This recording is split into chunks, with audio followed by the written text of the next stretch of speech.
الواحد الأحد الفرد الصمد الذي لم يلد ولم يولد ولم يكن له كفوا أحد ثم الصلاة والسلام على أول العدد السيد الأوحد والنور المجسد العبد المؤيد والرسول المسدد المصطفى الأمجد والمحمود الأحمد مولانا أبي القاسم محمد اللهم صل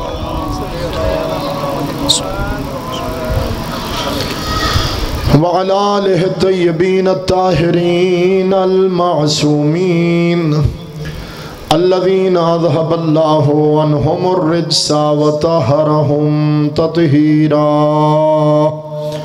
اللهم صل على محمد وآل محمد رحمة الله على أحبابهم ولعنة الله على أعدائهم ملعونين أما بعد فمن كلام الله عز وجل بسم الله الرحمن الرحيم قل لا أسألكم عليه أجرا إلا المودة في القربى الصلوات اللهم صل نعرہ تکبیر سارے مل کے بلند آواز کے ساتھ نعرہ تکبیر نعرہ رسالت مل کے نعرہ حیدری اس سے بھی بلند آواز کے ساتھ نعرہ حیدری حسینیت یزیدیت اہل بیت علیہم السلام کے دشمنوں پر لعنت بلند تر صلوات اللہم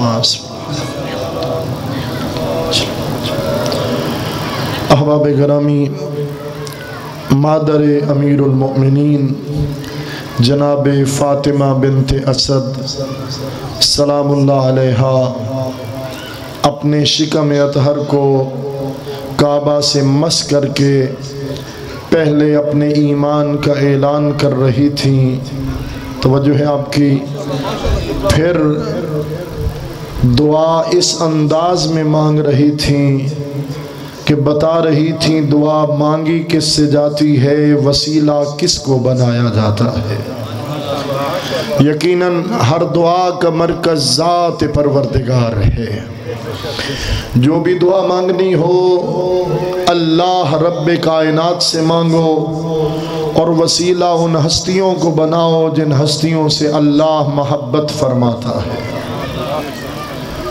کچھ لوگ عجب انداز اختیار کیے ہوئے ہیں مجھے اولاد فلاں ہستی دیتی ہے مجھے رزق فلاں ہستی دیتی ہے میری نوکری فلاں ہستی لگواتی ہے توجہ ہے نا آپ کی نہیں ہم 360 خداؤں والے نہیں ہیں ہمارا خدا وحدہ لا شریک ہے اور وہ ایسا خدا ہے جو نہ ریٹائرڈ ہوتا ہے جو نہ وفات پاتا ہے نہ اپنے عہدے سے برخاست ہوتا ہے نہ وہ اپنے بندوں کے امور سے غافل ہے اسے تو اونگ نہیں آتی وہ ہر دم اپنے بندوں کی طلب سے بھی واقف ہے اور انہیں کیا عطا کرنا ہے وہ بھی جانتا ہے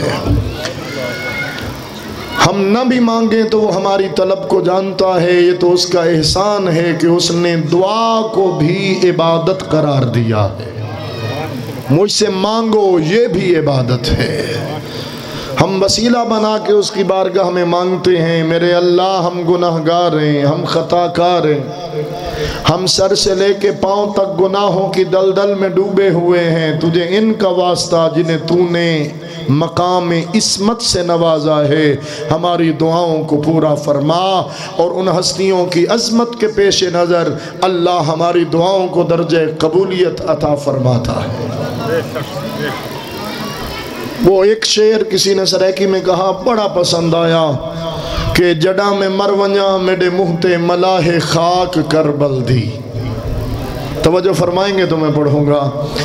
جڈا میں مرونجا میڈے مہتے ملاح خاک کر بلدی ایہو تہک بہانہ ہے خدا کو منہ دکھاون دا. اللہ اکبر. جناب فاطمہ بنت اسد نے اللہ کی بارگاہ میں دعا کے جملے کہے اور فرمایا میرے اللہ تجھے تیرے گھر کعبہ کا واسطہ، تجھے کعبہ کے معمار ابراہیم و اسماعیل کا واسطہ، اور فرمایا میرے اللہ تجھے تیری اس امانت کا واسطہ جو میرے بطن میں ہے، تنہائی میں مجھ سے باتیں کرتا ہے، مجھے یقین ہے تیرا ولی ہے، یعنی علی کا واسطہ میری دعا کو پورا فرما. جس طرح مومن علی کا نام سن کے مسکراتے ہیں اور خوش ہوتے ہیں، دیوار کعبہ نے علی کا نام سنا، اتنی خوش ہوئی، اتنی خوش ہوئی، اتنی خوش ہوئی، پھولے نہ سما سکی. اللہ اکبر. یعنی دیوار کعبہ نے علی کا نام سنا، فوراً اللہ رب العزت نے اس دعا کو درجہ استجابت عطا فرمایا. فوراً نتیجہ ظاہر ہوا، کیا پریشانی ہٹی، مشکل کٹی، دیوار پھٹی. یعنی آپ میرے سامنے مرد حضرات بیٹھے ہیں، لیکن اگر اچانک آپ یہاں بیٹھے ہیں نا، اوپر والے پنکھے میں کوئی شور شرابہ پیدا ہو، خدا نہ کرے، تو بہت سارے لوگ یہاں سے ہٹ جائیں گے، اس لیے کہ اللہ جانے کیا ہونے والا ہے. ذرا اس بی بی کی جرت، ہمت، شجاعت کا اندازہ لگائیے جس بی بی کے سامنے پتھروں کی دیوار پھٹی، پتھر گرے، لڑکے، شور ہوا، دھماکہ ہوا، بی بی گھبرائی بھی نہیں، پیچھے ہٹی بھی نہیں، پریشان بھی نہیں ہوئی، آگے بڑھ کے بتایا میں کسی فرار کی نہیں، حیدر کرار کی ماں.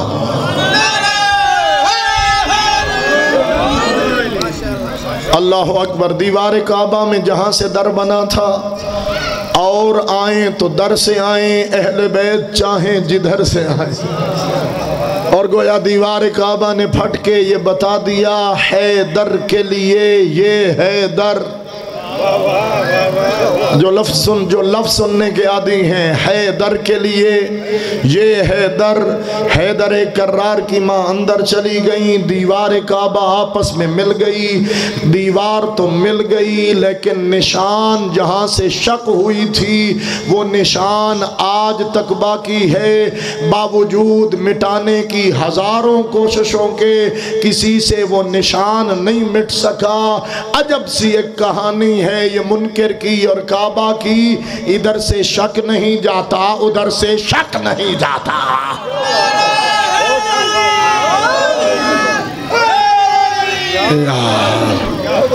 چلیں آپ نے میرے مولا کا نام لیا اور اس نام کی برکت سے ایک اور جملہ یاد آیا، وہ بھی پڑھ دوں. بتلا رہی ہے کعبہ میں موجود دراڑیں، توجہ، بتلا رہی ہے کعبہ میں موجود دراڑیں، اس گھر نے بہت ٹوٹ کے چاہا ہے علی کو. جو علی والا بیٹھا ہے مل کے نعرہ حیدری. ایک طاغوت شکن نعرہ ہونا چاہیے کم از کم. علی کا جب نعرہ لگائیں نا تو گھبرا کے نہیں، پریشان ہو کے نہیں. علی ایسا پیر ہے جو اپنے چاہنے والوں کو کسی بھی مقام پہ شرمندہ نہیں ہونے دیتا. اللہ اکبر. لہٰذا قضا بھی کانپ جاتی ہے علی کے ایک نعرہ سے. مصیبت میں محبوں کے مقدر جیت جاتے ہیں. انہیں ہے غلط فہمی کہ وہ ہم کو مٹا دیں گے، ہمارے ہاں تو لاکھوں سے 72 جیت جاتے ہیں.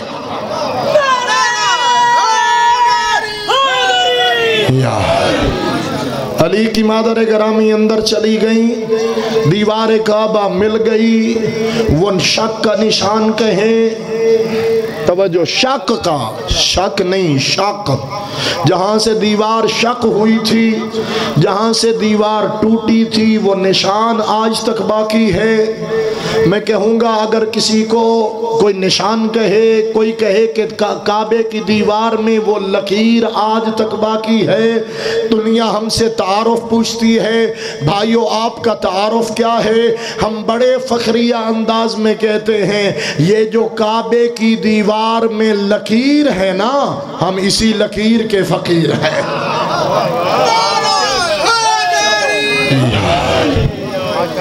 العظمت للہ۔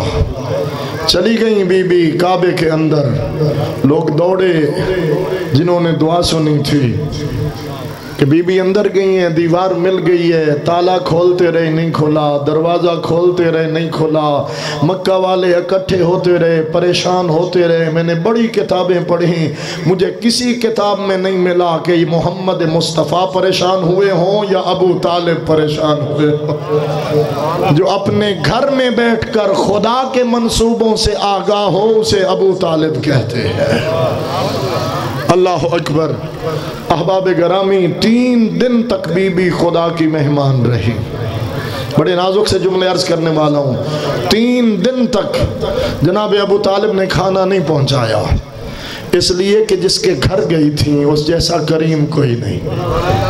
اپنی مرضی سے نہیں گئیں، اگر اپنی مرضی سے گئی ہوتی تو اس تالے کی چابیاں گھر میں پڑی تھیں، چابیاں لے کے جاتی، تالا کھول کے خود چلی جاتی، لیکن اگر اس انداز میں جاتی تو آخر زمانہ تک گستاخ حیدر کرار کہتا علی کی ماں نے کعبے کی الیاذ باللہ گستاخی کر دی، اللہ نے دیوار میں در بنوا کے بی بی کو بلا کے بتایا، آئی نہیں بلائی گئی۔ اللہ اکبر۔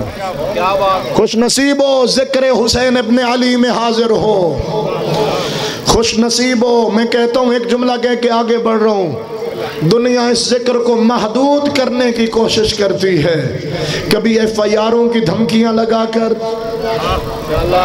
توجہ ہے، کبھی قناتوں میں محدود کرتی ہے، یعنی اس کا ذکر قناتوں میں محدود کرتے ہو جس کا راستہ کعبے کی دیوار بھی نہیں روک سکتی۔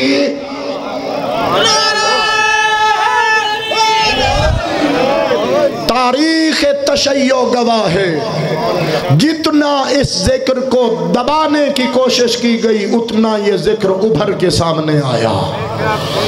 اللہ اکبر۔ اور خدا نے ہمیں اس امر کے لیے منتخب کیا ہے کہ ہماری تو جانیں قربان ہیں ذکر اہل بیت کی خاطر، جئیں گے تو اسی در پہ، مریں گے تو اسی در پہ۔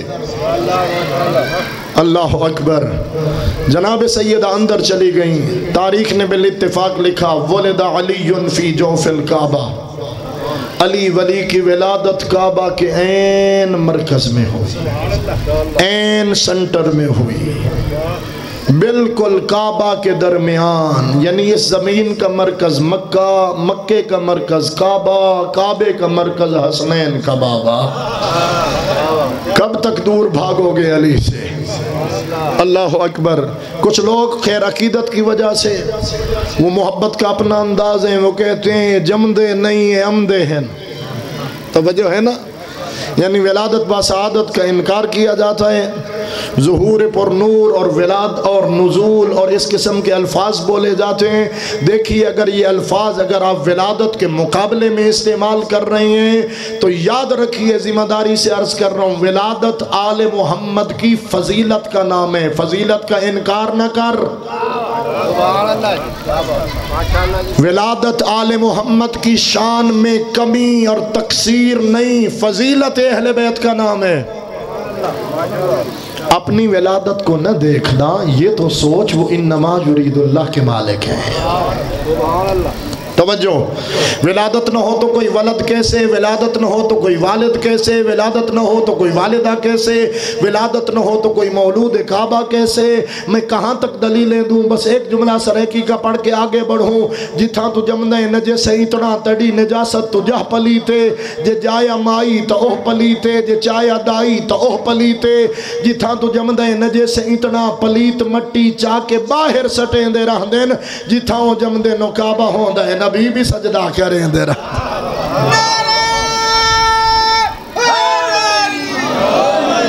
3 3 دن تک خدا کی مہمان رہیں، اور پھر جب 3 دن گزرے نا، اللہ نے اپنے محبوب کو حکم دیا، میرا نبی تو نے مانگا تھا نا مددگار عطا فرما، وہ آ گیا ہے۔ ٹھیک ہے، قرآن لینے کے لیے میں نے تجھے کبھی زحمت نہیں دی، لیکن یہ قرآن جو آیا ہے نا، وہ پہلے جو آتا رہا ہے، وہ اب جو آئے گا وہ قرآن صامت آئے گا نا، بعد میں نازل ہوا اس کا نزول شروع۔ قرآن صامت کے لیے میں تجھے کبھی زحمت نہ دوں گا، جہاں تو ہوگا جبرائیل تیرا نوکر بن کر قرآن کی آیتیں تیرے پیچھے لاتا رہے گا، لیکن جب رجب کی 13ویں کو دہر میں حق کا ولی آئے، رسالت کا گواہ بن کے تیرا وسیع آئے، تو میرا نبی خود زحمت کرنا۔ اب کتنا پیارا منظر تھا جب نبوت کا آخری آفتاب ولایت و امامت کے پہلے مہتاب کے استقبال کے لیے خود کعبے کی سرزمین پہ آ گیا تھا۔ اسد کی بیٹی، اسد اللہ کی ماں، شیر خدا جیسے بیٹے کو ہاتھوں پہ لے کے کعبہ سے باہر آئیں، نبی نے ہاتھ بڑھائے، یا ایسے کہہ دوں رحلِ نبوت بڑھا، قرآن امامت آیا۔ سبحان اللہ تاک ہو جا۔ رحلِ نبوت بڑھا، قرآن امامت آیا۔ علی نبی کے ہاتھوں پہ آئے، نصف نور ملا جب نصف نور سے، اپنے کو کردگار نے دیکھا غرور سے۔ وہ نور جو پیشانی جناب عبد المطلب کے بعد 2 حصوں میں ہوا تھا نا، ایک بار پھر جو ملا، اب وہ علی جنہوں نے 3 دن سے کعبہ میں آنکھ نہیں کھولی تھی، جو ہی شمیم نبوت کو سونگھا، خوشبو رسالت کو سونگھا، علی نے پٹ سے آنکھیں کھولی۔ علی تیرے جیسا کون خوش نصیب ہوگا؟ علی نے دنیا میں آنے کے بعد آنکھ کھول کے سب سے پہلے جس چیز کی زیارت کی اسے چہرہ مصطفیٰ کہتے ہیں۔ یا علی، میرے نبی نے فرمایا، یا علی قد خصصتنی بالنظر وخصصتک بالعلم۔ یا علی، آپ نے پہلی نگاہ کے لیے مجھے منتخب کیا، سارے علم کے لیے میں نے آپ کو منتخب کیا۔ علامہ علی نقی نقن مرحوم، خدا ان کی قبر پہ کروڑوں رحمت نازل فرمائے، وہ فرماتے ہیں اللہ جانے یہ علی کیسا علی ہے کہ ہم نے ہزاروں سودے ہوتے دیکھے، لیکن جو نگاہوں ہی نگاہوں میں علم رسالت کا سودا کر لے اسے علی کہتے ہیں۔ مجھے کہنے دیجئے یہ منزل علی کی ہے، بچپن میں نبی کے ہاتھوں پہ آ کے پیار بھری نگاہ ڈال کے علم رسالت کا وارث بن جاتا ہے، جوانی میں ایک رات بستر نبی پہ سو کے خدا کی رضائیں پا لیتا۔ اب جسے بھی اللہ اکبر یا رسول اللہ،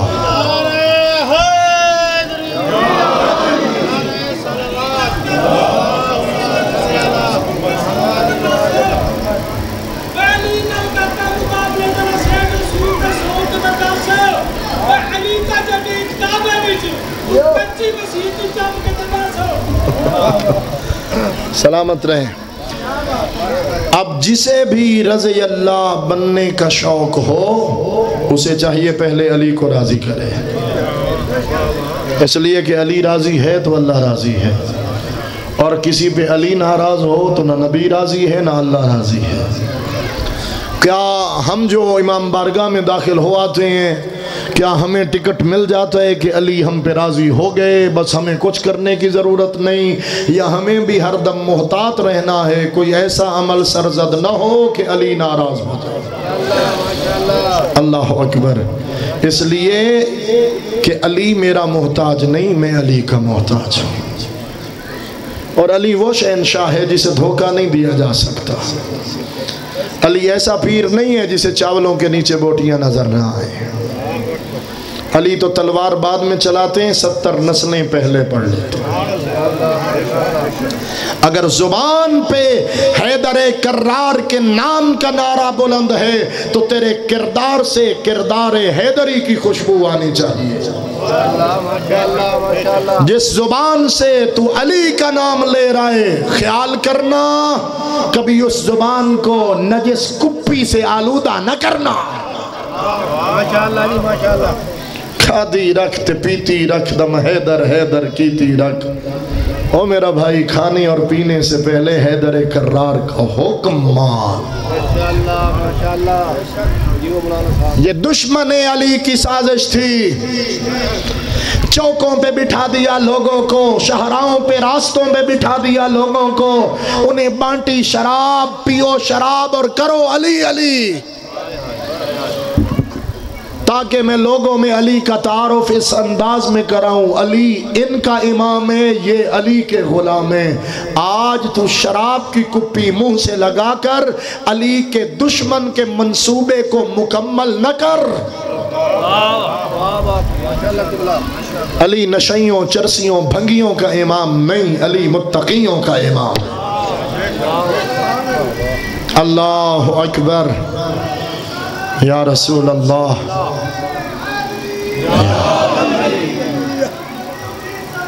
اللہم صلی علی محمد وآل محمد۔ وقت زیادہ ہو جائے گا، بس یہیں پہ اختتام کر رہا ہوں۔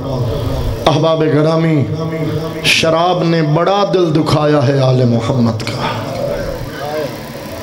ذرا یاد کرنا، جب یزید پلید شراب کے نشے میں مست تھا، رسی ایک تھی اور گلے 13 تھے، شام کا دربار تھا۔ عزاداروں، اور جو مجھے حکم دیا گیا، کبھی یہ بیبیاں قید نہ ہوتی اگر سلامت رہتے عباس کے بازو۔ اجرکم اللہ۔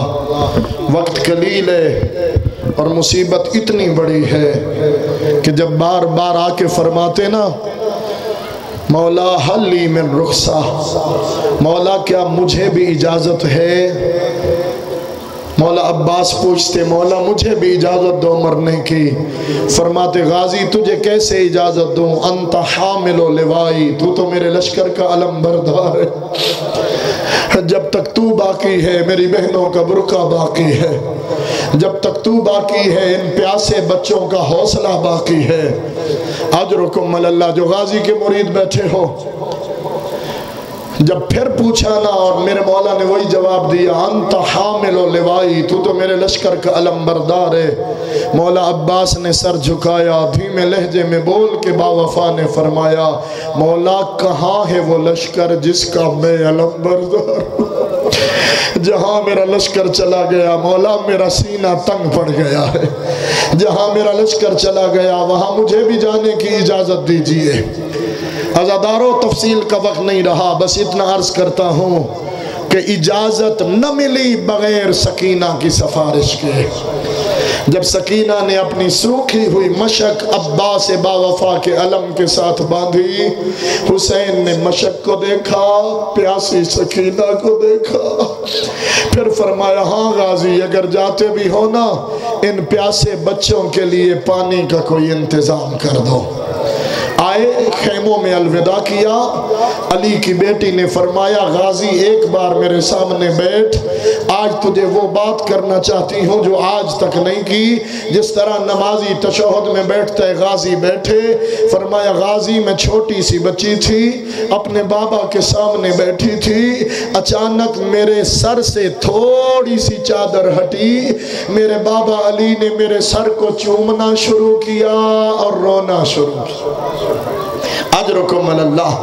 میرے بابا میرا سر چومتے بھی تھے اور روتے بھی تھے، پھر میری کلائیوں کے بوسے لیتے تھے اور روتے تھے۔ میں نے پوچھا، بابا ایسا کیوں کر رہے ہو؟ فرمایا، زینب اس لیے رو رہا ہوں کہ تیری چادر لٹے گی، ایک دن آئے گا جب تیری کلائیوں میں رسیاں باندھی جائیں گی، زینب تو قیدن بنے گی۔ اجرکم اللہ۔ فرمایا، غازی جس کے تیرے جیسے 18 بھائی ہوں، میں سوچتی تھی کب یہ واقعہ ہوگا، غازی تو جا رہا ہے، اب مجھے یقین ہو گیا اب میں قیدن بھی بنوں گی، اب میری چادر بھی لٹے گی۔ عزادارو آئے دریائے فرات کے گھاٹ پہ قبضہ جمایا، 4000 تیر اندازوں کو ہٹایا، پانی اپنے ہاتھوں پہ لیا۔ کیا اسی پہ قبضہ یزید ہے؟ پی تو سکتا ہوں مگر وفا سے بعید ہے۔ ایسے کہہ دوں یہ کہہ کر عباس ابو الفضل نے دریا کا پانی دریا کے منہ پہ دے مارا۔ سکینہ کی مشق کو پر کر کے پیاسا عباس اور پیاسا رہوار واپس چلنے کا ارادہ بنایا، گھوڑے پہ سوار ہوئے، ایڑ لگائی۔ ادھر عمر ابن سعد ملعون نے آرڈر جاری کیا، پانی کا ایک قطرہ بھی سیدوں کے خیموں تک نہ پہنچے۔ عزادارو 4000 کمانیں کھڑکی، ان کا نشانہ تھا اکیلا عباس، اجرکم اللہ۔ لیکن عباس کو تیروں کی پرواہ کوئی نہیں ہے، اپنے گھوڑے کو خیموں کی جانب بھگائے جا رہے ہیں۔ آگے جو بڑھے ایک ظالم نے چھپ کے وار کیا، میرے مولا کا دایاں بازو قلم ہو کے خاک کربلا پہ گرا۔ آگے بڑھے مشقت اسما بائیں بازو میں لیا، ایک اور ظالم چھپا ہوا تھا، اس نے وار کیا تلوار کا، مولا کا بایاں بازو کٹ کے خاک کربلا پہ گرا۔ اجرکم اللہ۔ مشقت اسما منہ میں ڈالا، یہ صرف بازو نہیں کٹے، دونوں بازوؤں کے مقام سے خون کا پرنالہ جاری تھا۔ مشقت اسما منہ میں لے کے چلے، تیر 10-20 نہ تھے، تیر تھے 4000، نشانہ تھا اکیلا عباس اور سکینہ کی مشق۔ عزادارو بڑی دیر تک سکینہ کی مشق کی حفاظت کرتے رہے، جو بھی تیر آتا مشق سکینہ پہ جھک جاتے، تیر اپنے بدن پر لیتے اور سکینہ کی مشق کو محفوظ رکھتے۔ ایک تیر آیا جو سیدہ کی مشق میں لگا، ادھر پانی بہنے لگا، ادھر غازی کی آنکھ سے آنسو جاری ہوئے۔ سکینہ تیرا چاچا وعدہ پورا نہ کر سکا، اب ہرملے نے ایک تیر چلایا جو میرے مولا کی آنکھ میں لگا۔ اجرکم اللہ۔ جو پرسے کی نیت سے آتے ہو، جو مولا کی آنکھ میں لگا، عزادار محترم، اگر ہمیں سوئی چبھ جائے، اگر ہمیں کانٹا لگ جائے، ہم کیسے نکالتے ہیں؟ اپنے ہاتھوں کے ذریعے نا۔ یہ اس کی آنکھ میں تیر لگا ہے جس کے دونوں بازو نہیں ہیں۔ کیا کرے ام البنین کا چاند؟ روایت کہتی ہے مولا نے کئی بار سر کو جھٹکا تاکہ تیر نکلے، تیر نہیں نکلا۔ صحیح روایت ایسے ہی ہے، مولا نے سر کو جھکایا تاکہ دونوں گھٹنوں کو ملا کر آنکھ میں لگا ہوا تیر نکالے۔ ادھر جو سر جھکایا، ایک ظالم نے لوہے کا وزنی گرز اٹھایا، غازی کے سر پہ وار ہوا۔ غازی کا سر ایسے کھلا جیسے قاری قرآن، اجرکم اللہ، جیسے قاری قرآن کھولتا ہے۔ ذمہ داری سے پڑھ رہا ہوں، غازی کے سر کے 4 حصے ہوئے۔ یہی وجہ ہے ہر شہید کا سر نوکے سنا پہ بلند تھا، غازی کا سر اس لائق نہ تھا کپڑے میں باندھ کے گھوڑے کی گردن میں۔ اجرکم اللہ۔ عزادارو اب وہ وقت آیا کہ غازی زین چھوڑ دے، بازو کٹ گئے تھے، سینے میں تیر لگے تھے، بڑا مشکل مرحلہ تھا۔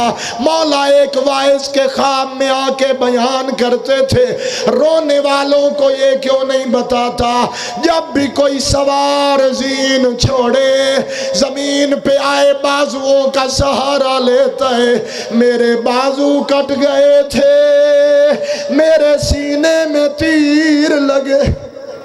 اجرکم اللہ۔ میرے سینے میں تیر لگے تھے، اجرکم اللہ، آواز آئی مولا میرا آخری سلام، حسین کے دونوں ہاتھ کمر پہ آئے، آواز آئی الان ان کا سرت ظہری، غازی میری کمر ٹوٹ گئی، غازی جاگ، میرا دشمن مجھے تانے دے رہا ہے، کہتا ہے کہاں گیا تیرا علموں والا؟ حسین چلتے بھی جا رہے تھے، نوحہ بھی پڑھتے جا رہے تھے، فرماتے تھے غازی جو آنکھیں تیری زندگی میں سکون سے سوتی تھی، ان آنکھوں کو تیرے بعد سکون کی نیند نہ آئے گی، غازی تیرے بعد میرا دشمن سکون سے سوئے گا۔ عزاداروں بڑی کوشش کی غازی کا جنازہ اٹھائے، 2 وجہ علماء نے لکھی، ایک تو غازی زخمی اتنا تھا حسین اٹھا نہیں سکتے تھے، دوسری وجہ غازی نے کہا مولا میرا جنازہ خیموں میں نہ لے جا، مولا مجھے تیری سکینہ سے شرم آتی ہے، خالی علم لے کے غریب کربلا خیموں کی جانب بڑھا۔ سکینہ کہتی تھی وہ دیکھو میرا چاچا پانی لائے گا، پہلے تمہیں پلاؤں گی، لیکن جب دیکھا حسین روتے بھی تھے، غازی کا علم سینے سے لگاتے تھے، خالی علم لے کے غریب کربلا جب خیموں کی جانب آیا، بیبیاں کہتی تھی واہ حجابہ اللہ لعنت اللہ اللہ قوم الظالمین۔ زیارت کر گئے نو بھائی سارے،